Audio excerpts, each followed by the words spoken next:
City diobok-obok pelatih MU. Real Madrid lebih mudah dari Monza, kata Fonseca. Barcelona, tim pertama yang mulai negosiasi dengan Gyökeres. Berharap tuah wasit yang pimpin laga Indonesia versus Arab Saudi. PSSI belak-belakan cari striker naturalisasi. Hai football lovers, baiknya kalian subscribe dan nyalakan lonceng notifikasinya dulu ya, agar tak ketinggalan berita sepak bola terbaru dari Starting 11 News. Kaos spesial dari Starting 11, merchandise edisi Timnas Day. Klik link di deskripsi untuk pre-order ya.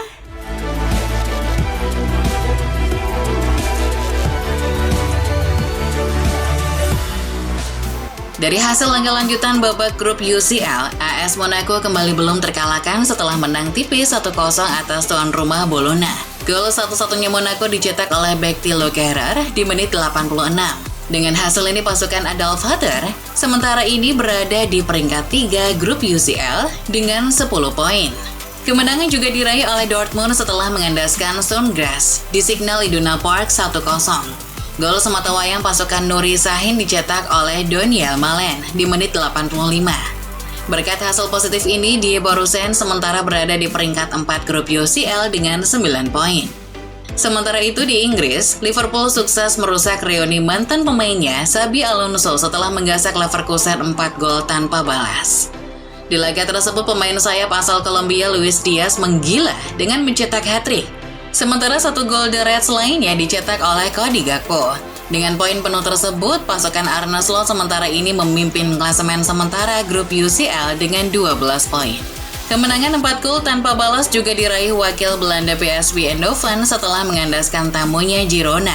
Masing-masing gol dari pasukan Peter Bosz dicetak oleh Flamingo di menit 16, Tillman di menit 33, Bakayoko di menit 83, dan gol bunuh diri dari Kreschke di menit 88. Kemenangan pertama PSV di UCL tersebut membuat mereka sementara berada di peringkat 21 grup UCL dengan 5 poin. Sementara itu di Prancis, hasil kurang memuaskan diraih Juventus setelah ditahan imbang tuan rumah Lille 1-1. Sempat ketinggalan duluan lewat gol Jonathan David di menit 27, anak asuh Thiago Motta mampu membalasnya di menit 60 lewat gol dari Dusan Vlahovic. Dengan hasil ini, Bianconeri sementara harus berada di peringkat 10 grup UCL dengan 7 poin. Hasil positif justru diraih wakil Italia lainnya AC Milan setelah berhasil mengobok-obok Real Madrid di Santiago Bernabeu dengan skor 3-1.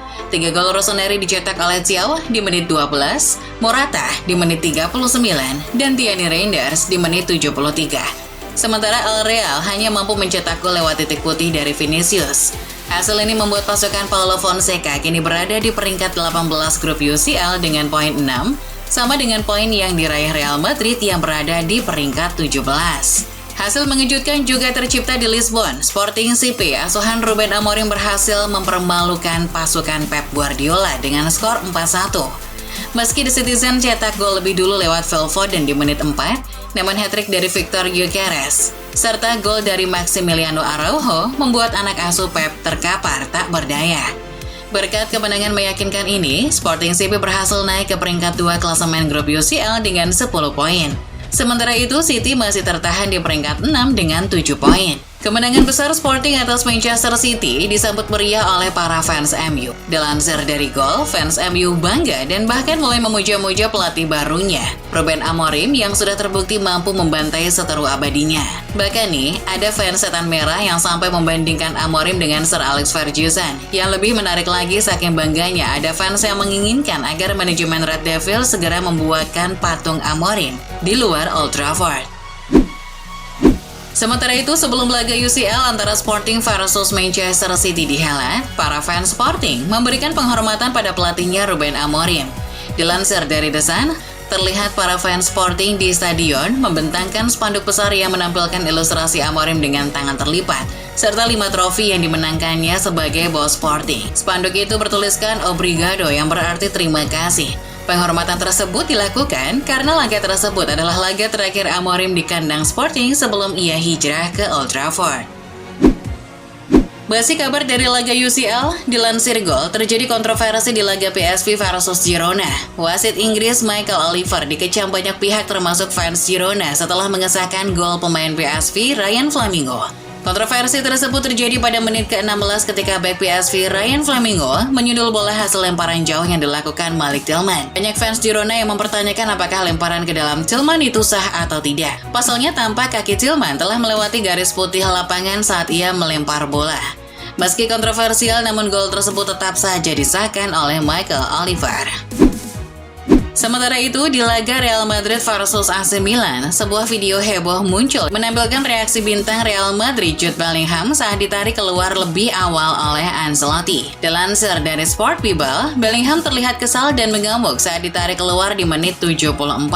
Pemain berusia 21 tahun itu menendang botol air setelah keluar lapangan. Ia menunjukkan kekecewaannya atas penampilan buruk timnya. Padahal dirinya juga tidak bermain baik di laga tersebut. Ia tidak mencatatkan satupun tembakan tepat sasaran sepanjang laga. Sementara dalam 11 penampilannya di semua kompetisi musim ini, Bellingham juga belum mencetak gol bagi Al Real. Masih dari laga Real Madrid versus AC Milan, dilansir Football Italia, pelatih AC Milan Paulo Fonseca sedikit menunjukkan kesombongannya usai membantai Real Madrid. Dalam konferensi pers, ia mengatakan bahwa pasukannya bisa menaklukkan Real Madrid karena mereka menunjukkan keberanian dalam menyerang. Ia juga menyebut bahwa dalam beberapa hal, ternyata bermain di UCL lebih mudah daripada di Serie A. Fonseca bahkan sempat membandingkan dengan laga saat melawan Monza di Serie A yang menurutnya lebih sulit daripada saat melawan Real Madrid. Kabar berikutnya datang dari Arsenal. Dilansir Gol, jelang laga melawan Inter Milan di UCL, The Gunners mendapat kabar gembira. Kapten Martin Odegaard telah sembuh dari cederanya dan sudah berlatih secara penuh. Sang gelandang asal Norwegia tersebut mengatakan sudah gatal untuk melakukan comeback-nya di lapangan hijau yang sudah lama ia nantikan. Besar kemungkinan Arteta akan memberinya menit bermain saat melawan Nerazzurri pada Rabu malam. Namun Arteta belum mengatakan apakah Odegaard akan jadi starter atau masuk sebagai pemain pengganti. Dari kabar Odegaard beralih ke legenda Chelsea Frank Lampard. Dilansir dari Gol, Frank Lampard telah didukung untuk segera kembali melatih klub Liga Inggris daripada melatih AS Roma. Pembawa acara Talksport Breakfast, Jeff Stelling, mendukung Lampard untuk mengambil alih West Ham jika mereka mendepak Julen Lopetegui. Lampard dianggapnya tahu seluk-beluk West Ham dan punya peluang membangkitkan The Hammers yang sedang terpuruk. Fans juga berharap Lampard segera kembali ke klub awal ia meniti karirnya tersebut. Dari Inggris pindah ke kabar dari sepak bola Spanyol. Dilansir dari Sport People, Barcelona dilaporkan menjadi klub pertama yang memulai negosiasi internal dengan bintang Sporting Victor Gyökeres. Setelah ditinggal Amorim, penyerang Swedia tersebut dilaporkan segera mencari pelabuhan baru musim depan. Menurut laporan media Portugal A Bola, Direktur Olahraga Barca, Deco, sudah berada di Lisbon untuk melakukan negosiasi dengan agen sang pemain dan pihak manajemen Sporting. Deco menawarkan uang sekitar 40 juta euro plus Vitor Roque demi membujuk Sporting. Deco berharap tawaran itu diterima. Beralih ke kabar lainnya yang datang dari YouTuber iShowSpeed. Dilansir dari Instagram Reds and Black United, Speed kembali beraksi dengan membuat video streaming dengan mantan pemain MU Paul Pogba. Selain diajari ngomong bahasa Indonesia seperti minggir lu miskin, Pogba dan Speed juga mengejek salah satu fans Tottenham Hotspur. Pogba membalas seorang penggemar Spurs yang mengatakan mereka lebih baik dari United secara klasemen.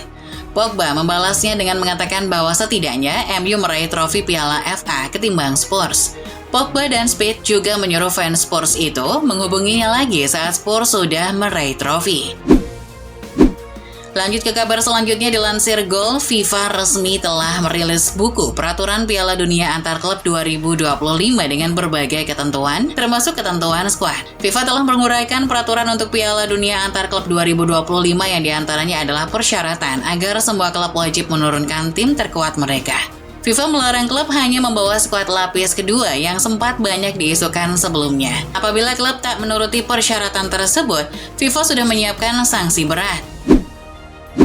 Dari FIFA kini beralih ke kabar dari sepak bola tanah air. Dilansir dari Okezone, ada kabar gembira bagi fans sepak bola tanah air setelah PSSI belak-belakan segera akan menaturalisasi striker untuk timnas Garuda.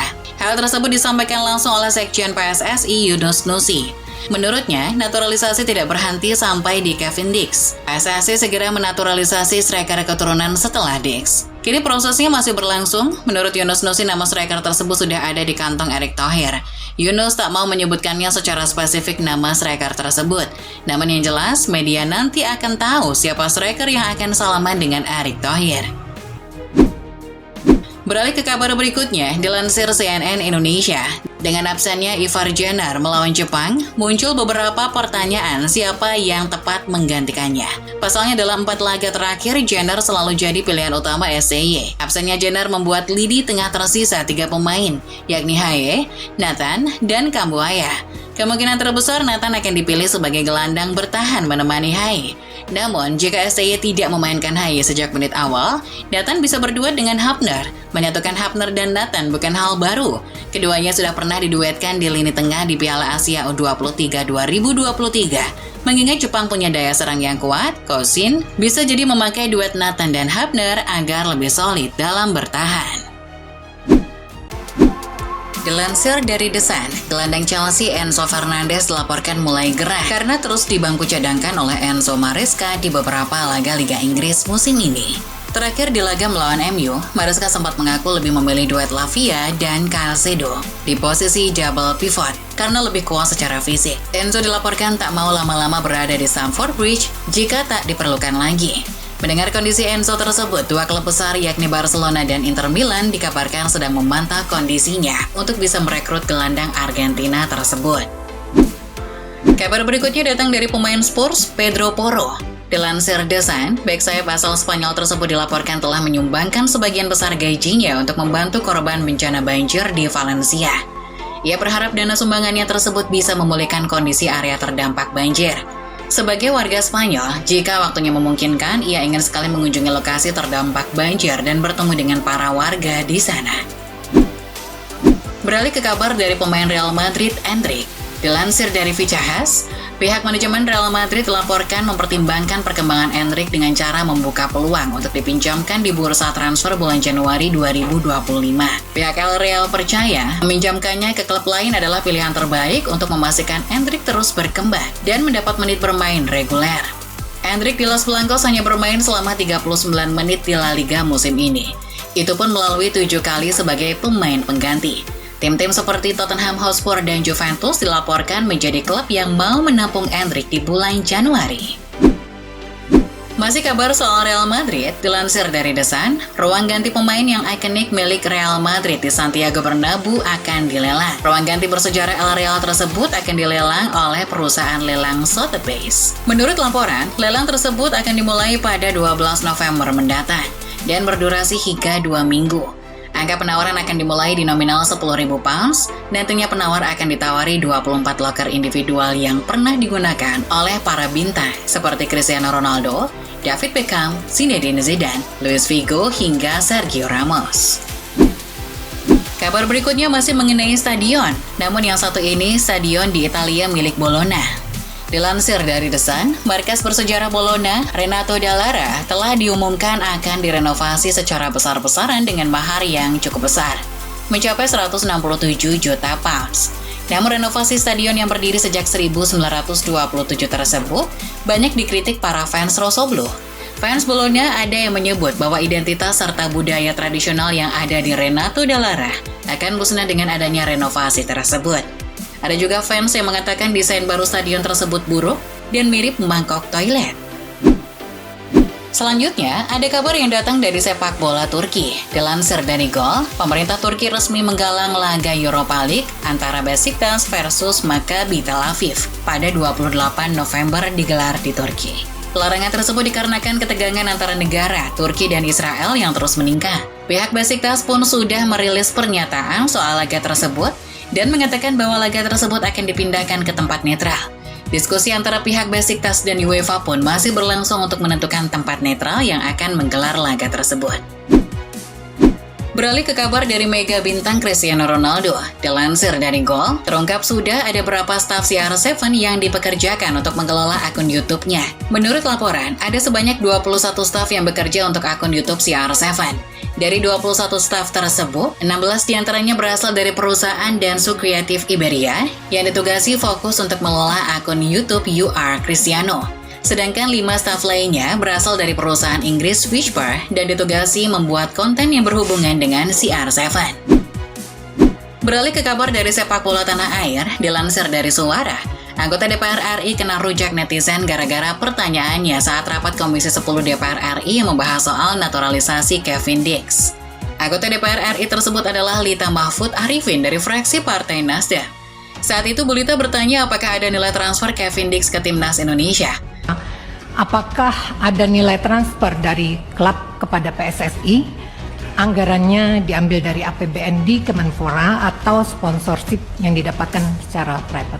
Terima kasih. Sontak netizen sepak bola tanah air pun tertawa dan langsung merujak anggota DPR RI tersebut dengan berbagai komentar. Dalam unggahan @garuda.letsgo.id, netizen sudah kadung kasih cibiran ke Bu Lita. Banyak netizen yang menganggap sekelas anggota DPR di komisi yang membidangi olahraga tidak tahu sepak bola. Dari kabar anggota DPR kocak tersebut, beralih ke kabar dari wasit yang akan memimpin laga Timnas Indonesia versus Arab Saudi pada 19 November mendatang. Wasit yang ditunjuk di laga tersebut adalah wasit dari Uzbekistan bernama Rustam Lutfulin. Track record wasit Uzbekistan ini pernah sekali memimpin laga Timnas Indonesia. Tepatnya ketika Timnas Garuda menang 2-0 saat melawan Filipina di putaran kedua kualifikasi Piala Dunia 2026 di GBK. Di laga tersebut, keputusan wasit Rustam Lutfulin terbukti tak banyak merugikan Timnas Indonesia.